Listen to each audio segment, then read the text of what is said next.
The sunlight filtered through the lace curtains, scattering soft golden patterns across the kitchen floor, but it did nothing to warm the chill that ran down my spine the moment I heard her whisper. My friend's mom, Marisol, stood just a few steps away from me, her eyes darting to the hall as though we were hiding from the world itself. "We're alone," she murmured, her voice barely audible, trembling like a fragile leaf in the wind. My chest tightened, and my mind raced. Alone with Marisol, in her familiar yet suddenly strange home, felt like stepping into a secret no one else could understand. "Just for a little while, if that's okay," I whispered back, feeling my words hang between us like an invisible thread connecting two hearts that shouldn't have been so close, but somehow were. If you believe in kindness and second chances, please like, comment, share, and subscribe to our channel. Kindness Spark, because stories like these remind us that even the smallest moments can change lives. I had known Marisol for as long as I could remember. She was my best friend's mom, yes.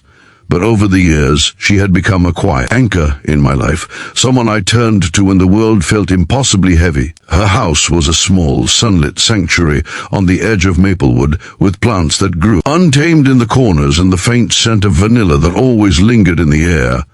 That day, though, something felt different. She looked vulnerable, almost fragile, like the weight of the world had slipped from her shoulders and landed on her completely. It had started with a chance encounter at her front porch that morning. I had been walking by after a restless night, the kind where your thoughts refuse to untangle, and there she was, staring at the garden, as though she were trying to find something she had lost years ago. I stopped, because I didn't know what else to do, and she turned to me with that gentle smile, the one that could make you believe everything was going to be okay. But then she whispered the words that set everything in motion.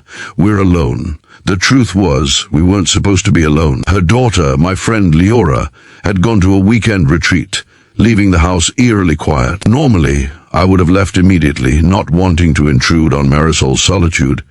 But something in her gaze held me in place. There was a longing there, a soft ache that spoke of stories untold and tears uncried. I took a deep breath, the air thick with hesitation, and said, "Just for a little while, if that's okay." And she nodded, as though I had just offered her a lifeline, and led me to the living room. Sunlight poured through the wide windows, illuminating the dust motes floating lazily in the warm air. Sitting there, I realized how rarely we truly see the people around us. Marisol had always been this bright, almost untouchable figure in my memory, organized, comforting, almost perfect. But now, in the soft, quiet light of her living room, she seemed human in the most beautiful way. Her hands shook slightly as she reached for a cup of tea, and I instinctively offered to help, our fingers brushing briefly, sending an inexplicable warmth through my chest. Over the next hour, the words came slowly, hesitantly, like drops of water from a leaky faucet. She spoke of her loneliness, the quiet despair she hid behind her smile, the way the years seemed to slip past her while she tried to keep up appearances.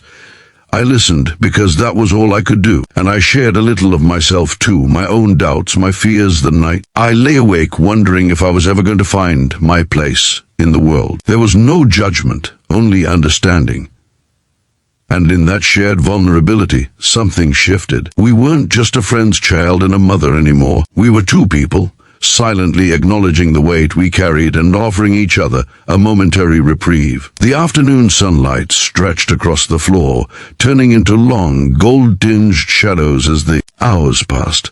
At one point, Marisol laughed a soft, genuine sound that startled both of us. It wasn't forced, it wasn't polite, it was relief, pure and unguarded. She leaned back on the couch, her eyes glistening with unshed tears, and for a moment, I wondered if the world outside had ceased to exist.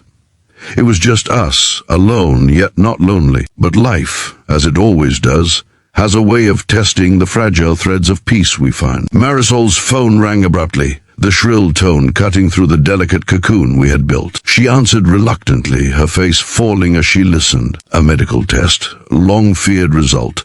Something that could change everything she had tried to hold together. Her hands gripped the phone like it was a lifeline slipping from her grasp. I wanted to reach for her, to reassure her with words I didn't have yet, and so I just sat quietly, offering my presence as a shield against the storm. Minutes passed like hours, each tick of the clock amplifying the tension in the room. When she finally hung up, she exhaled a trembling sigh, and her shoulders slumped. I don't know what to do, she admitted, her voice cracking under the weight of unshed tears. And in that moment, the truth hit me. Courage isn't the absence of fear. It's the willingness to sit in it, to face it, and to let someone else share it with you. I moved closer, sitting on the edge of the couch, and took her hand in mine.